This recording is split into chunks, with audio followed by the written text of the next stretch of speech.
Okay? Yeah, it's just coming on.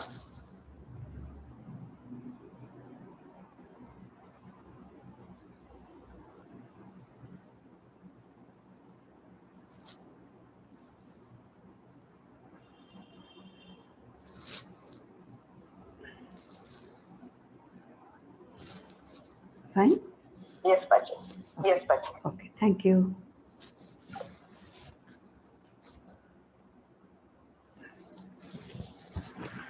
ॐ दक्षिणास्य समारम्भा शङ्कराचार्यमध्यमा अस्मदाचार्यपर्यन्ता स्मर्या गुरुपरम्परा श्रुतिस्मृतिपुराणानाम् आलयं करुणालयं नमामि भगवत्पादं शङ्करं लोकशङ्करं शङ्करं शङ्कराचार्यं केशवं बादरायणं सूत्रभाष्यकृतौ वन्दे भगवन्तौ पुनः पुनः ईश्वरो गुरुरात्मेति मूर्तिभेदविभागिने व्योमवद्व्याप्तदेहाय दक्षिणामूर्तये नमः। परिज्ञानाश्रम श्रीगुरुशङ्कर परिज्ञानाश्रम शङ्कर सद्गुरु केशववामन कृष्णपाण्डुरङ्ग आनन्द परिज्ञान गुरु सद्योजात शङ्कर सद्गुरु गुरुर्ब्रह्मा गुरुर्विष्णु गुरुर्देवो महेश्वरः गुरुः साक्षात् परब्रह्म तस्मै श्रीगुरवे नमः। ॐ सहना भवतु सहनौ भुनक्तु सह वीर्यङ्करवावहै तेजस्विनावधीतमस्तु मा विद्विषावहै।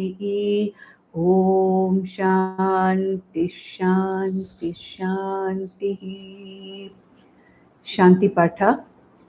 ॐ भद्रं कर्णेभिः शृणुयाम देवाः भद्रं पश्येमाक्षभिर्यजत्राः स्थिरैरङ्गैः स्तुष्टुवागुंसस्तनूभिः व्यशेम देवहितं यदायुः स्वस्ति न इन्द्रो वृद्धश्रवाः स्वस्ति नः पूषा विश्ववेदाः स्वस्ति नस्तार्क्ष्यो अरिष्टनेमिः स्वस्ति नो बृहस्पतिर्ददातु। ॐ शान्ति शान्ति शान्तिः। Now we have entered into the second Mundaka, first Khanda. And in the second Mundaka, onwards, there is going to be only the teaching about this Aksharam Brahma. All about Aparavidya was already talked about in the second Khanda of the first Mundaka. Now onwards, it's only Paravidya and all about the Swarupam and also the Tatastha Lakshanam and Swarupa Lakshanam of Brahman is going to be talked about. And of course, at the end, Mahavakya, Aham Brahmasmi, definitely is going to be talked about with the phalam of this knowledge. Now, in this second Mundaka, first Khanda, we just got introduced in the last session to the first two mantras.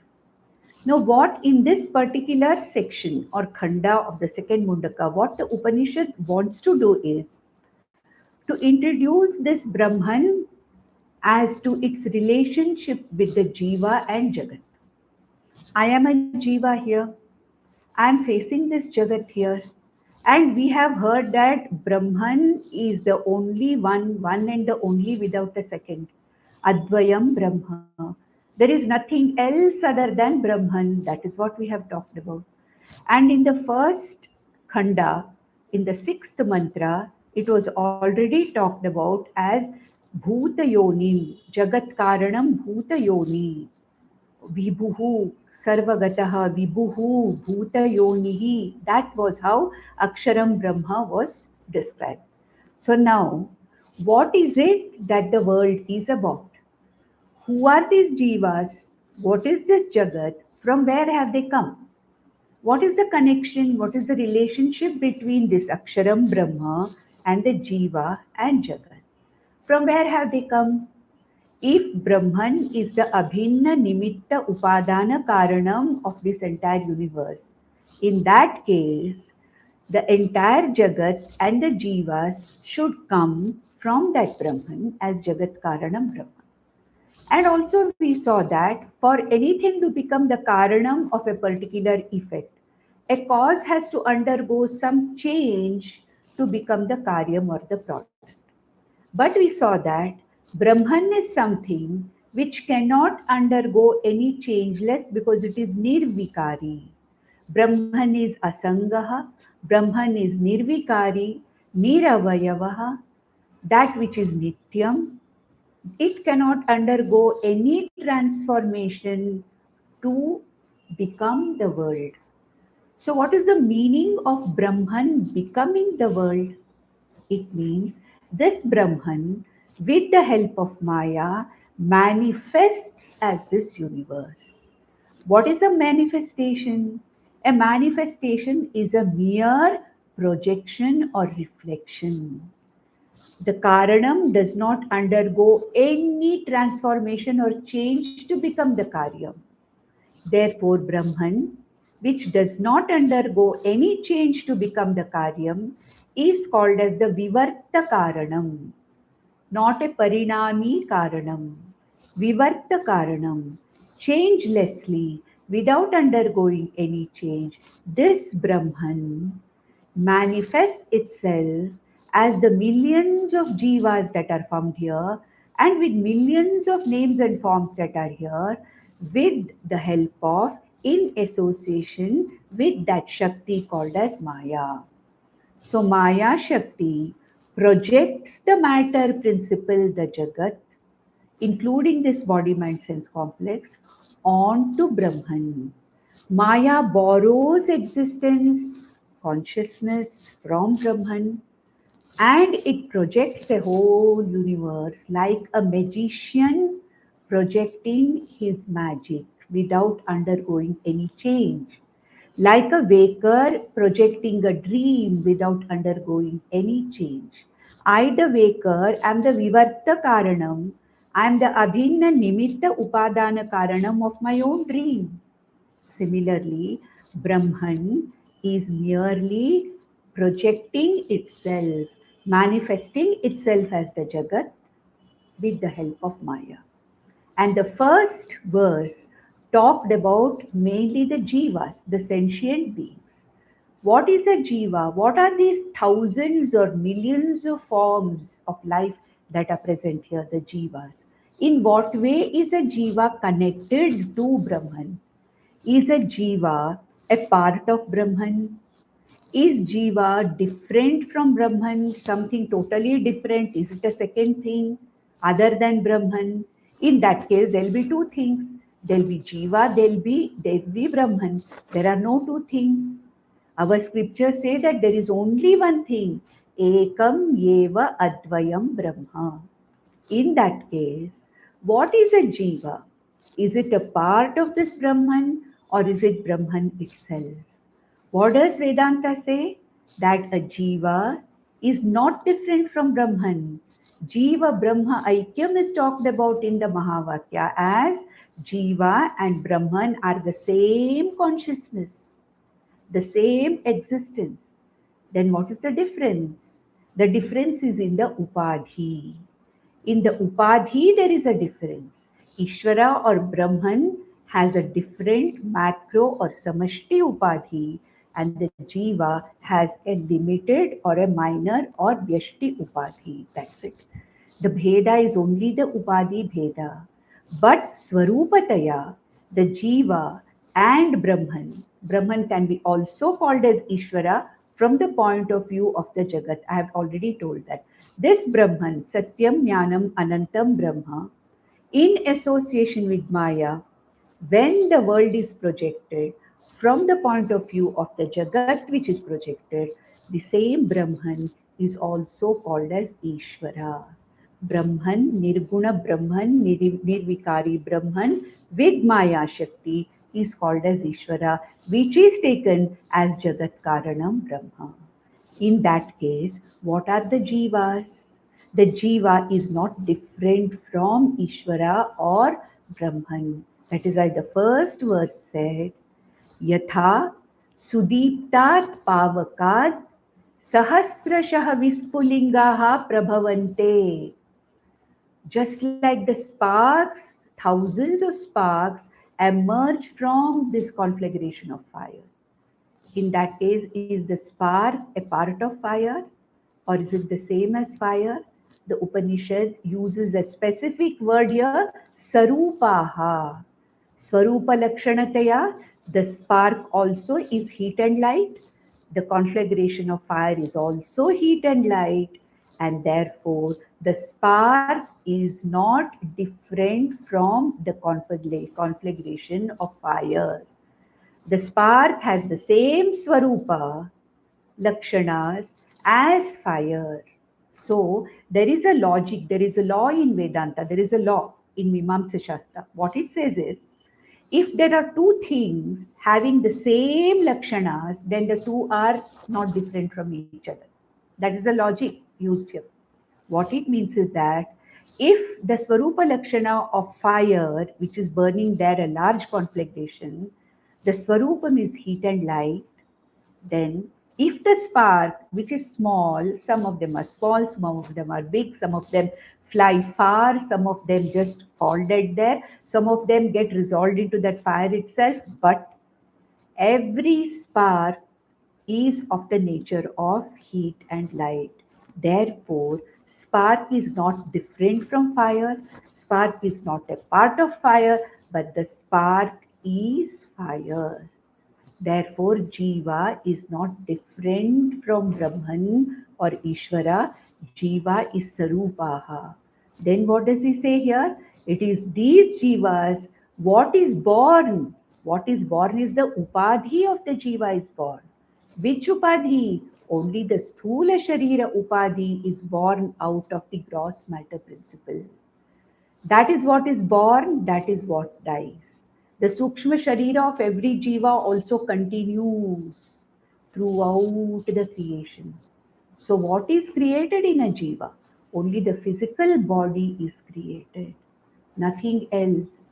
The Sukshma Sharira carries on. Atma, of course, is all the time there. Brahman, of course, is all the time there. Please remember Atma, Brahman, Aksharam, Ishvara, all these are Paryaya Padas. So we can use any of these terms which points to Brahman only. Okay, so now with this, in the first verse, the Upanishad Guru. Who's the Upanishad Guru? Angiras. We have to keep on remembering this. Who's the Shishya of the Upanishad? Shaunaka. Shaunaka, Mahashala Shaunaka is the student, the Shishya, and Angiras is the Guru Sampradaya with Brahmanishta Shrotriya Guru. So that was the first verse. Then there is a possibility that one may think that the Karanam Brahma undergoes change to become the Karyam. Does the fire undergo any change to become the sparks? No. Does the water in the ocean undergo any change to manifest itself as waves? No.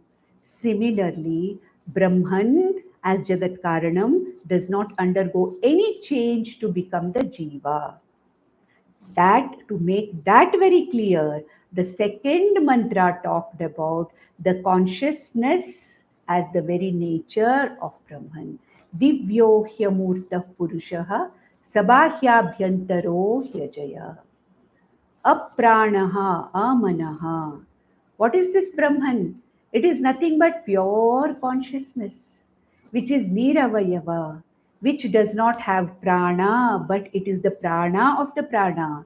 It does not have a mind as an organ or a vayava, but it is that very consciousness which functions behind a very mind. So he said apranaha, and then it is something which is absolutely not having any of the sense organs, apranaha and amanaha. And ultimately, what is it? It is nothing but that pure consciousness, niravayava, which cannot undergo any change whatsoever. Because it not undergo any change whatsoever, this Brahman is actually Shubhraha. It is very, very Shuddha, because it cannot undergo any change. It's only when something undergoes any change, it gets sullied. Shubhra means asangaha. It is not affected by the projection which is projected on it. The world, which is a mere projection on this Brahman by Maya, is not sullying this Brahman. So Shubhraha Aksharat Paratah Paraha. This is the Paramarthika Satyam, which is even higher than the Vyavaharika Satyam Maya.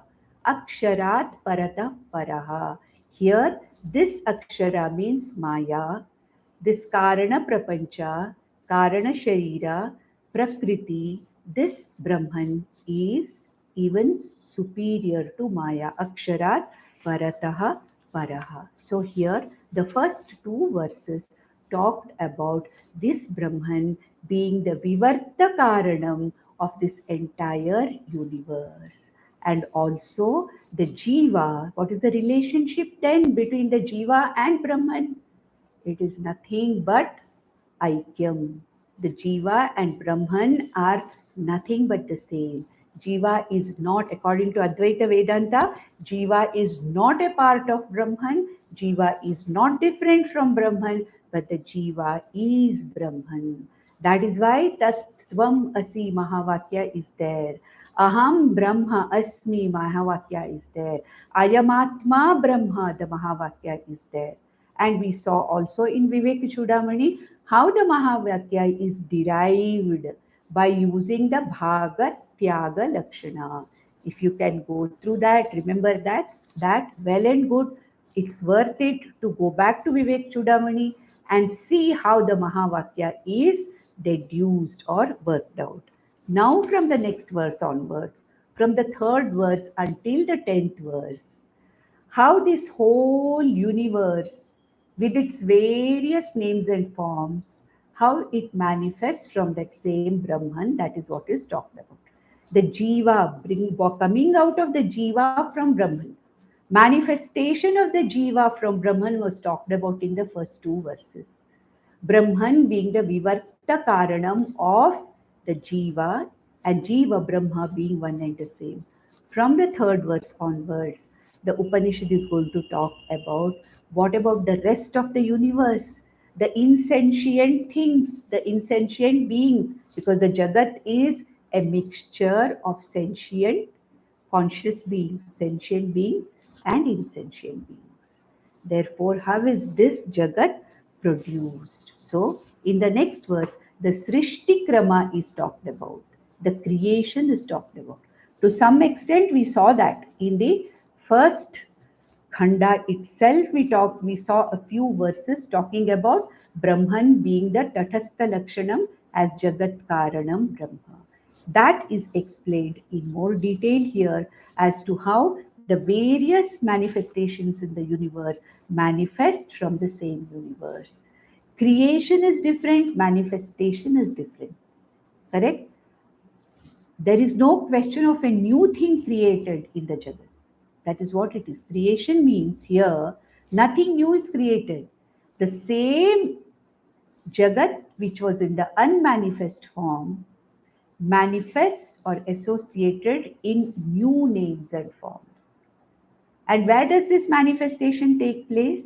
It is merely projected onto the Brahman by Maya. That's also what is creation. What is Srishti? It is a mere appearance. That is what the Advaita philosophy says. It's a mere appearance. Therefore, what is Jagat? Jagat Mithya. It is there for experience, but really speaking, it is not there. It is there for transaction, but ultimately it is not the ultimate truth. It is only a vyavaharika satyam. It is not the absolute reality. It is only an experiential reality. This is the universe. This is the Jagat. Then somebody may ask, then what is the relationship between Jagat and Brahman? Jagat and Brahman is a mere projection. We can even call it as adhyasa. Don't worry about that. It is a mere manifestation or projection of the Jagat onto this Brahman, without Brahman or the Karanam undergoing any change. So now, how does the rest of the creation take place? That is what is going to be talked about. Let's go to the third verse. Here, there is nothing much to talk about because it is only a krama, or it is only a what you call a series or a sequential way in which the world manifests from Brahman. So there's nothing to explain here. It's only how the Upanishad actually teaches the Srishti or creation. That is what it is. So it is a kramataya in a sequential manner from Karana Prapancha, how the Sukshma Prapancha was born, from Sukshma Prapancha, how the Sthula Prapancha was born, and then whatever is necessary to be done in the Sthula Prapancha for the interaction with the Jiva and Jagat, or the interaction between Jiva and Jagat. What are the other things that were necessary, which also came from this Brahman? That is what was going to be talked about here. So let us see the third verse. The third verse says, ये तस्मात् जायते प्राणः मनः सर्वेन्द्रियाणि च खं वायुज्योतिरापः पृथिवी विश्वस्य धारिणी. So what he says here is that we can take the second line first in the order of creation. A certain order is mentioned. A certain krama is mentioned here. So, ye tasmat, from this Brahman, from this Atma, which is nothing but me, jayate. Jayate means what? Is born. Here is born means what? Appears. Maya projects elements. 5 elements. What are called as the tanmatras, or the sukshma panchabhutas, are first manifested or projected by Maya onto this Brahman. Therefore, the Upanishad says, Tasmat Parabrahmanaha Maya Samyogat Jayate, that means manifests or appears, Kham Vayuhu Jyotihi Apaha Prithivi. The 5 elements are born. The 5 elements: Kham, space; Vayuhu, sound; Jyotihi, Vayuhu is air, space, then Vayuhu is air or wind, Vayuhu air, Jyotihi is Agnihi or principle of fire, Apaha is nothing but water, water element, water, Prithivi or the earth principle. And all this, the Akasha, space, Vayu, air, Agnihi, this one, what is that? Fire, then water and earth, they are first born as Sukshma Panchabhutas. They are called as Tanmatras. Sukshma Panchabhutas are called Tanmatras. So the first thing that appears as the first product is Akasha.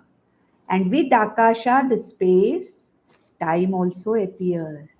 Because in space and time, the whole Jagat is actually projected. Do you remember Dakshinamurti Stotram? Maya Kalpita Desha Kala Kalana. Maya Kalpita, that which is actually a projection of Maya in Brahman, Desha Kala Kalana, space, time, and causality from which this entire universe is formed. The subtlest of the 5 elements is the space. Next subtle is called as the Vayu or the air, because both of them cannot be seen or objectified. They are the Amurta Panchabhuta, or 2 of the Panchabhuta. Then Agni is the first Panchabhuta to show a form, because Agni has a form. Then we have Apaha or water and Prithivi. And if you go back, we are supposed to know all these things by now. We should know What are the characteristics or swarupas of Akasha? How many attributes does it have? Sound is the only attribute of Akasha. Sound and touch is the attribute of Vayu. Sound, touch and form is the attribute of Agni. Sound, touch, form and taste, these four are the attributes of Apaha, water. Then sound, touch, form, taste and smell are the five attributes of the grossest of the five elements, Prithvi. So from the subtlest space. So why these are the attributes, how they have come, all that you have to go back to Tattva Bodha. In Tattva Bodha, everything has been explained clearly as to what is Akasha, what is its attribute or Lakshana, then what is air or Vayu, why it has got two attributes, how it develops two attributes, why fire has three attributes. All these things are explained in Tattva Bodha in great detail. So you have to go back to Tattva Bodha. And when we come to Upanishads, it is expected that we know these basic things about the Panchabhutas, the Srishti, and all these things. We know these basic things. That is expected. Doesn't matter if we have forgotten, we can keep going back to Tattva Bodha and seeing these things. So, what is first form? Space is the very first thing that appears, which provides an opportunity, avakasham, that is for everything else to get fitted into it and project a world. There should be a space and time in which a projection has to take place. Kham, Vayu, Jyotihi, Apaha, Prithivi. And then what happens? With these combinations of these subtle elements, the Sukshma Prapancha is formed. Prithivi is given a specific name here, Vishwasya Dharini. Vishwasya Dharini means what? It is this Prithivi with five attributes, that is Sparsha, that is Shabda, Sparsha, Rupa, Rasa, Gandha, five attributes. It is this earth principle which is really the nourisher, Vishwasya Dharini, the nourisher of the entire universe. So, what happens here? What is he saying here? First things that are born are the first five elements, which are the Sukshma Bhutas, Panchabhutas.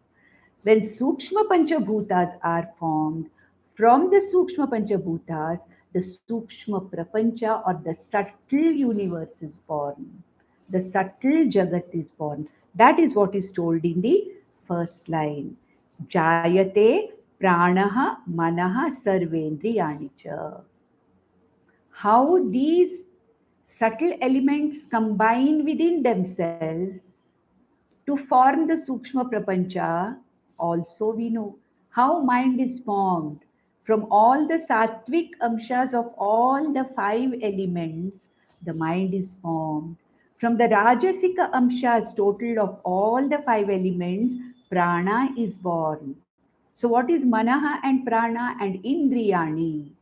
From each of the sattvic aspects of five elements, the Jnanendriyas are born. From the Rajasic aspects of all the five elements individually, the Karmendriyas are born. So when here he says Pranaha Manaha Sarvendriyani, it means Prana, Manaha means Antakarana and all the Indriyas. What are the Indriyas? The Jnanendriyas and the Karmendriyas. Therefore, the entire Sukshma Prapancha is born. Sukshma Prapancha and Sukshma Sharira. So, what are the parts of Sukshma Sharira? 19 parts, Tattvabodha portion, 19 parts. What are they? 5 Jnanendriyas, 5 Karmendriyas, 5 Pranas, 5-fold Pranas, 15. Manaha, Buddhihi, Ahankaraha, Chittaha, 4. So, totally 19 parted Sukshma Sharira or Sukshma Prapancha is born.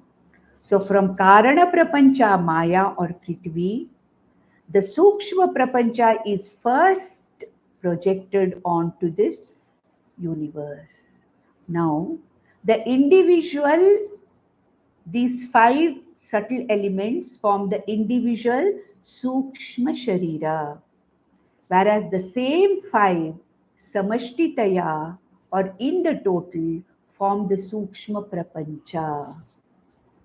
And what is the name given for this Sukshma Prapancha? You must remember Hiranyagarbha.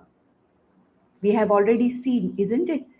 What are they? Hiranyagarbha is the Samashti Sukshma Sharira. That is, the total Sukshma Sharira is called as Hiranyagarbha. At the level of the Jiva and individual, these 5 Sukshma elements together join in a certain way and create the or project the entire Sukshma Sharira. What are Sukshma Sharira? 19 parted subtle body. Similarly, 19 parted Sukshma Prapancha is also there. Everything is in the total Vyashti and Samashti form. So, Yetasmat Jayate Pranaha Manaha Sarvendriyani cha Kham Vayur Jyotirapaha Prithivi Vishwasya Dharini. Though the Sukshma, Sharira or Sukshma Prapancha is projected first, he's giving in the first line, and in the second line, he gives the causes for that Sukshma Prapancha in the form of the Sukshma Panchabhutas, that is the Akasha, Vayuhu, Agni, Apaha, Prithvi.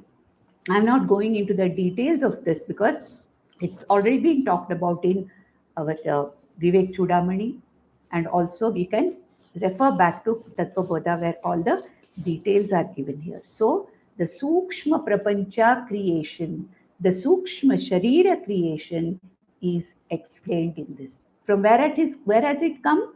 From the Karana Prapancha. So, Karana Prapancha or Prakriti, from that, a Sukshma Prapancha is projected, which is called as Hiranyagarbha Samashti Sukshma Prapancha. So, here in this verse, the creation has started from the Karana Prapancha or the cause, which is nothing but Ishvara. From here, a subtle universe, a subtle body, a subtle universe has been projected. So, the subtle world has begun. Do you remember that in Kathopanishad we talked about a seed which, when it is just about to spurt in the presence of water, that enlarged state and that expanding of the seed is called as the readiness of this Karana Prapancha to manifest into the Sukshma Prapancha. You remember that in Kathopanishad we have done it. And the Sukshma Prapancha is that tender kind of that small sapling which comes out. And that grows further to form that plant or tree or whatever it is. So now the first step is from the Karana Prapancha, the Sukshma Prapancha and the Sukshma Sharira is projected. So the first step in the creation of this one. Then what happens here? The third one, mantra. In the fourth mantra, directly the Upanishad goes to the Sthula Prapancha. From this Sukshma Prapancha, the Sthula Prapancha gets manifested. So from Hiranyagarbha, Virat is Virat or Vishwa or Virat is called as the Samashti Sthula Prapancha. So now he goes to the final step of the second step of from Karana Sharira, Sukshma Sharira has come, Sukshma Prapancha has come, and from Sukshma Prapancha, the Sthula Prapancha by the name of Virat manifests. What is the meaning of Sthula Prapancha? That which is gross universe, that which is visible for us to objectify. Sukshma Prapancha is not objectifiable. My Sukshma Sharira is not objectifiable. The Sukshma Prapancha is not objectifiable. But Sthula Sharira is objectifiable. Sthula Prapancha is objectifiable.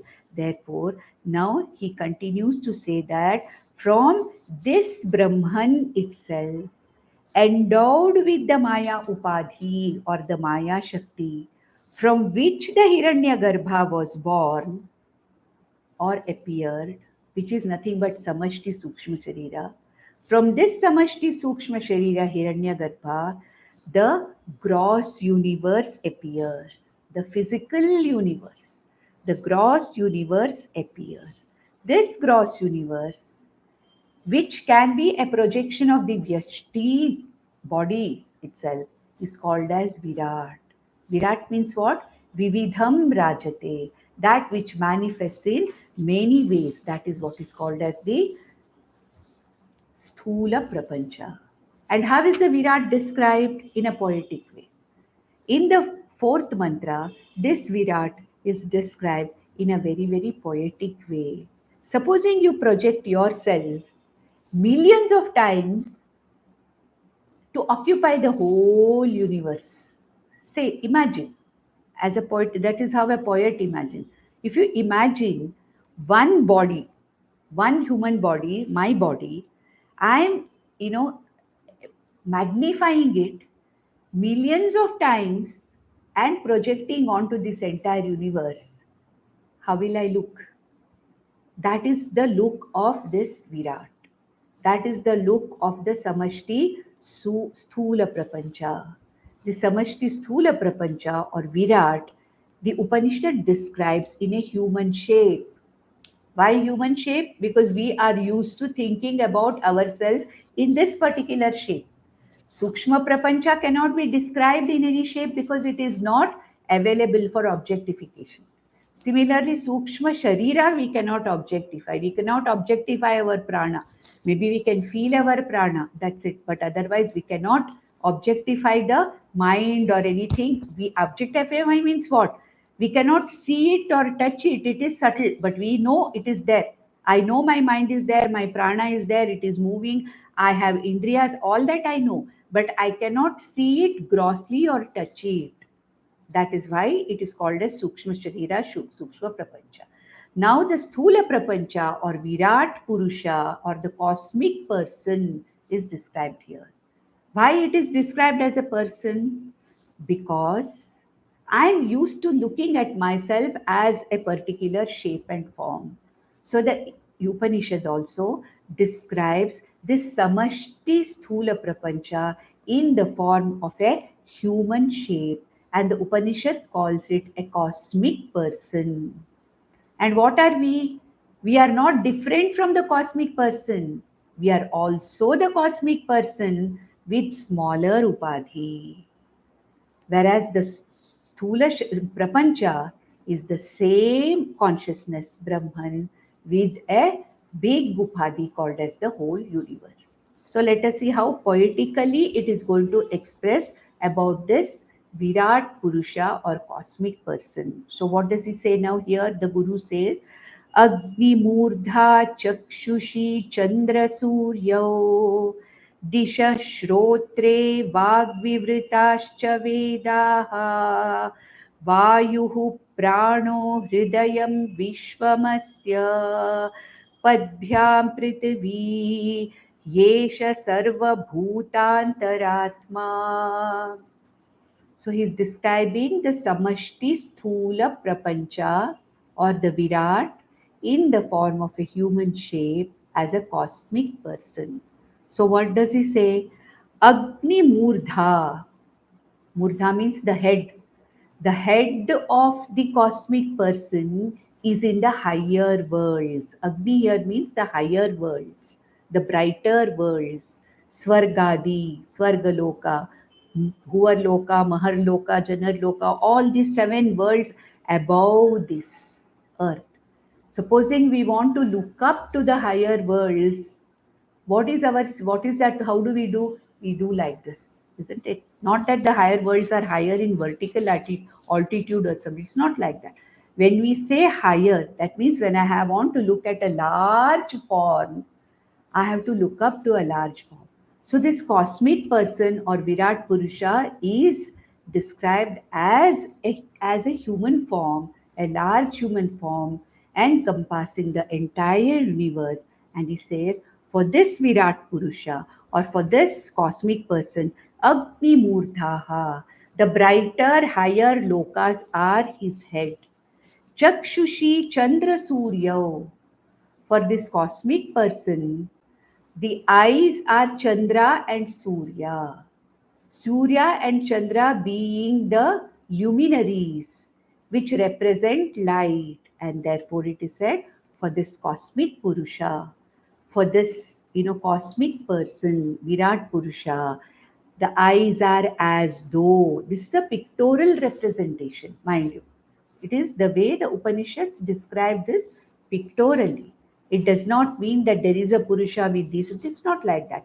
We have to understand that for the cosmic form, the luminaries of Surya and Chandra are like the eyes of the cosmic form.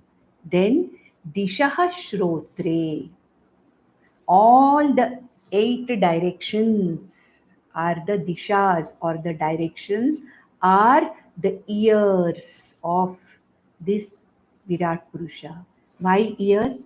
Because the attribute of Akasha or Disha or space is what? Sound. You know that, isn't it?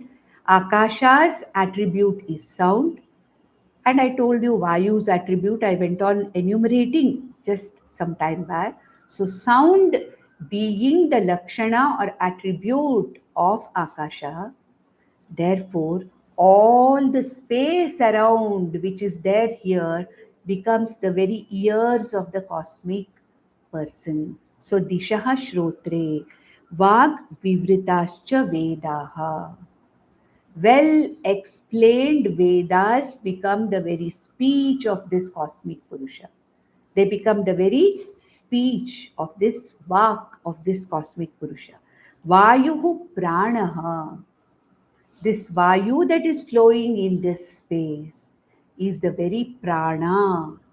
It is the Samashti Prana, Vayu, which we are Prana Apana, that we are inhaling, exhaling, and all our other pranas, digestive prana, circulatory prana, excretory prana, the Panchavidha pranas that we are experiencing is where from?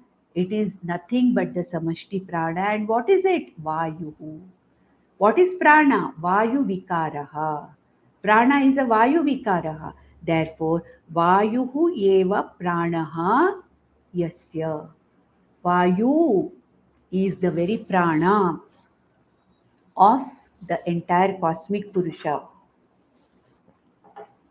Then, hridayam vishwam asya. Hridayam means what? The mind, the intellect, which is in the Hridayam, with the Hridaya Guha, the Antakaranam that is there. We have seen that in Kathopanishad. Where is the Buddhi situated? Hridaya Guha. In this Hridaya Guha, or in this heart, Hridayam, what is there? The mind or the Antakaranam is available. And it is through this mind, this Buddhi, this Antakaranam, that you are able to perceive this entire universe. Otherwise, how will we perceive? Mind should be there to perceive and understand this universe. Therefore, Vishwam Asya Hridayam. This entire names and forms universe which is around is nothing but the very Antakaranam of this Virat Purusha. It is the very knowledge, Swarupam, knowledge of Virat Purusha. Therefore, this whole world in us also, in an individual also, manifests in the form of knowledge, in the form of knowing, in the form of experiencing this world in my antakarana. Therefore, hridayam vishwamasya. Padbhyam prithivi. And how are we standing?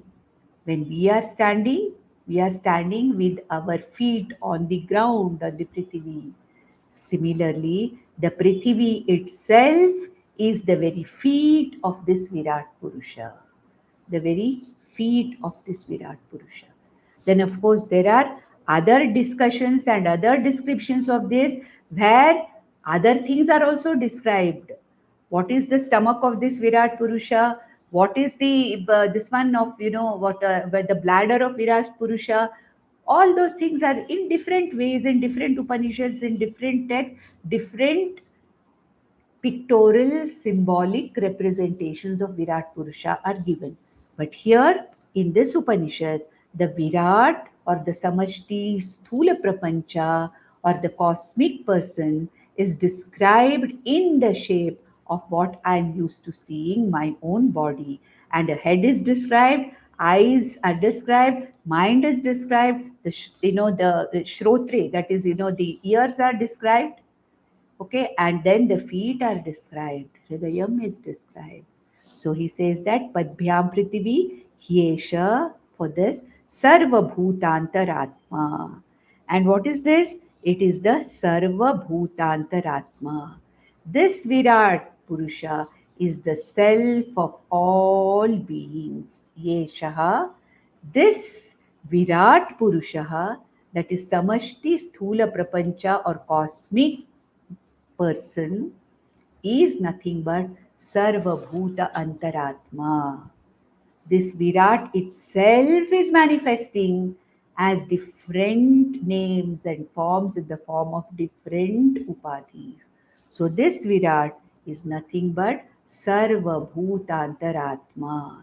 It is that same Brahman, it is that same consciousness which is the Antaratma of the Sukshma Prapancha, is also the Antaratma of the Virat Purusha, and it is that consciousness which is here also as the Antaratma of every individual jiva. So Hyeshaha, this Virat Purusha, who is the Sarva Bhuta Antaratma, from this Brahman itself, this Virat Atma, Virat Prapancha or the Sthula Prapancha appeared. And what are the parts of this Virat Purusha? The Sthula Prapancha has been explained. So far, what was explained? The first verse talked about the relationship between the Jiva and Brahman as not different from each other or parts of each other, but one and the same. Then in the second verse, it talked about Brahman being the Vivarta Karanam of the Jivas and Jagat. How this Jagat has appeared in a particular order, how the first appeared once were the Sukshma Bhutas and the Sukshma Prapancha, that was explained. And in the fourth verse, from Sukshma Prapancha, how the Sthula Prapancha or Virat Purusha appeared. And who's that Virat Purusha? Sarva Bhutantaratma. Virat Purusha is also Ishvara, Sarva Bhutantaratma. It is the same Atma, same consciousness, same Brahman, which is Sarva Kshetreshu. Virat Kshetra also, it is the same consciousness. In this individual Vyashti Kshetram also, it is nothing but the same consciousness. Okay, now the jivas are born, the upadhis of the jivas are born. Then there is a prapancha now. Sukshma prapancha came, sthula prapancha came. Sukshma jiva, sukshma body came, sharira came, sthula sharira came. Now, what has to happen? The jiva, the traveling jiva, has to be born, isn't it? With a particular upadhi. Now the world is ready and the jivas are traveling. The jivas have to acquire physical bodies and take, you know, appear in different bodies, in different forms. So he tells here how the journey of the jiva takes place. Of course, this is a very big topic actually, which is called as Panchagni Vidya. It's called as the Panchagni Vidya, where for a traveling jiva, different stations are talked about. They are called as different areas where the jiva is processed before it comes back into the earth to take another form. But I will not go into the details of this. It is explained in all various other Upanishads also. But based on this Panchagni Vidya, the fifth verse talks about how the jiva, which has traveled after the fall of this body, which is the first station, where does it go? Then what happens? From there, where it comes, then how does it come back to the earth? How does it come back to the Prithvi? That is what is talked about here. He says here, Tasmad Agnihi Samidho Yasya Suryaha Somat Parjanya Oshadhaya Prithivya Puman Retah Sinchati Yoshitayam Bahvihi Prajaha Purushat Samprasutaha. How the various prajas, how the various jivas embodied themselves into the various bodies, into the new bodies. This jiva, I don't know what it was in the last life. In this life, it embodied itself into this body. But I do not know what it was in 10 lives before. But this jiva has been traveling for millions of lives and has taken millions of bodies. Need not be always human bodies. It could be anything. So here he says that the first station or the first place where the traveling jiva goes after the death of the physical body, it is said, the Upanishad says that it goes to the higher loka, which is called as Agnihi or Swarga Loka or higher lokas. Samidho yasya suryaha, that which is sustained or lighted up by the sun. So, higher worlds, bright worlds. These are all poetic ways of explaining. So, if you really read just like that, we will not understand what it means. There is a deep meaning in that. Of course, there is a lot that can be explained in this verse, but in a very brief manner, I will explain that. The jiva first finds itself in one of the higher worlds for whatever punya or whatever has been done. Of course, if it is a very bad karma and very bad karma phala, there are other ways.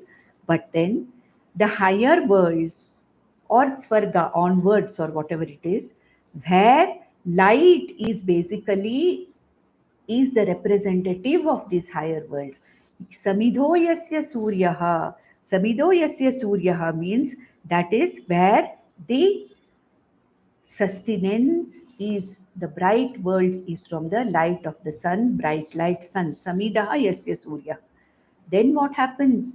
It is said that this jiva goes to the second station, which is what is called as the Chandra Lokaha.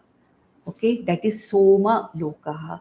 We don't worry too much about this. These are all just various ways in which the jiva comes and embodies itself. So even if you don't understand this, don't worry too much about it. Somat Parjanyaha. What happens is from these higher worlds, especially Somat. Somat means what? From the moon.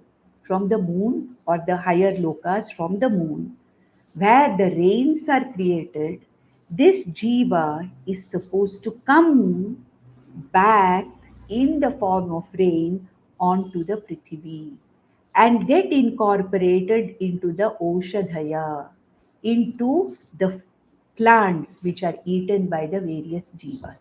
So first the higher worlds, then Parjanyaha, body in the Parjanyaha through water. Then there is a third step where it is the jiva is waiting to be born in a particular body in the Oshadhaya. That is the next step where the jiva is with. Here the jiva does not feel anything. There are no experiences for this jiva at all.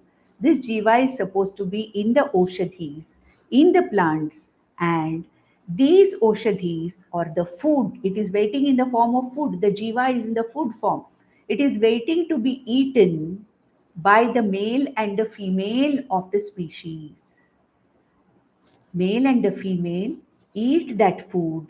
It is eaten because this body is a body which is created out of annam. So the oshadis is one stage of the jiva, and these oshadis are eaten by the male and female.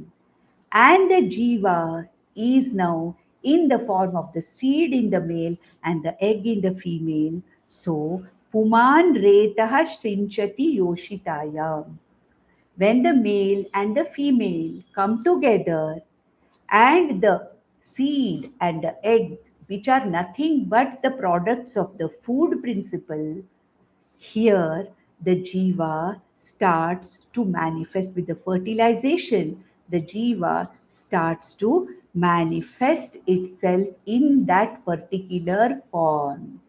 Whichever is the body, whichever is the parent who has eaten that. It may be a human parent, it may be an animal parent, it could be anything. Depending upon my prarabdha, my karma phalas, where I have to be born, it depends in which species I have to be born, what kind of a body I have to take, depends upon the parents who have eaten this particular food, and I, the jiva, then manifest with a particular body in a particular form. So Bahvihi Prajaha Purushat Samprasutaha. Purushat means where? From that Brahman only all these bodies are also manifested. That is how all the jivas get embodied into this body. How the jivas came into this body. That is what is it. Agnihi Samido Yasya Suryaha Somat Parjanya Oshadaya Prithivyam. So the jiva has traveled, and through the rain it has come to the earth, and it has got incorporated into the oshadis, into the food, and the food that is eaten by the the species, the male and the female of the species, when they consume the food, that union of the male and female is what is the seed and the egg, which is going to really give the body required for this jiva to manifest. This is called as the Panchagni Vidya, because on this Vidya, actually, on this particular thing, Upasana is also done. Panchagni Vidya is one where Upasana is done on these things. But now here it is only for our information. Therefore, it is not even calling it Vidya here. Here, the Upanishad is not giving this verse as an Upasana mantra. It is only telling us what all stations the jiva passes through and how it comes back to the Prithvi. And then, when it is consumed in the form of food, which is there potentially in the food, jiva is there potentially in the form of food. And when this food is consumed by the male and female and a new body is brought about, it is that jiva which manifests into this particular form, a particular body, depending upon my prarabdha. Where I have to be born, whether I have to be born as an animal, whether I have to be born as a plant, whether I have to be born as a bird or human being or whatever. However, I have to be born in whichever form, in this particular thing, all the jivas are supposed to take this kind of a journey. So, this much, if we remember, that is enough. That we travel through a certain path and then ultimately come back to the earth as food principle. That is why our body is called as Annamaya. The Sukshma Sharira, Karana Sharira, Jiva is already there, but it cannot manifest itself, express itself without a Sthula Sharira. And how does it manifest? How does it become? How the Sukshma Sharira, Sthula Sharira is formed for a particular Jiva to manifest? This is how the Jiva goes through and takes its birth, so called birth.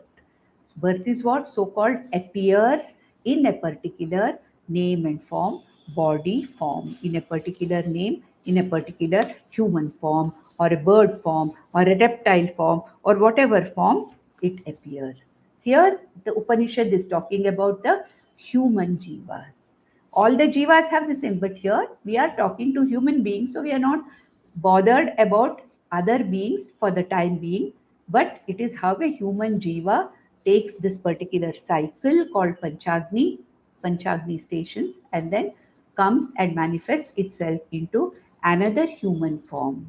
But where this human form is born, what kind of a body is born, how it looks, what are the afflictions it has, all this depends upon my prarabdha, and also desha, kala, vartamana, and my prarabdha. This whole thing depends upon. And from the 6th verse to the 10th verse, 9th verse also, a few more things in the creation are talked about. Ultimately, everything that is here comes from that Brahman. That is what he wants to say here in a very poetic and in a very cryptic way. We'll stop with this. नन्दन्तु sadhaka सर्वे विनश्यन्तु विदूषकाः अवस्थाशाम्भवी मेस्तु प्रसन्नोऽस्तु गुरुः सदा सर्वे भवन्तु सुखिनः सर्वे सन्तु निरामयाः सर्वे भद्राणि पश्यन्तु मा कश्चित् दुःखमाप्नुयात् ॐ शान्ति शान्ति शान्तिः ॐ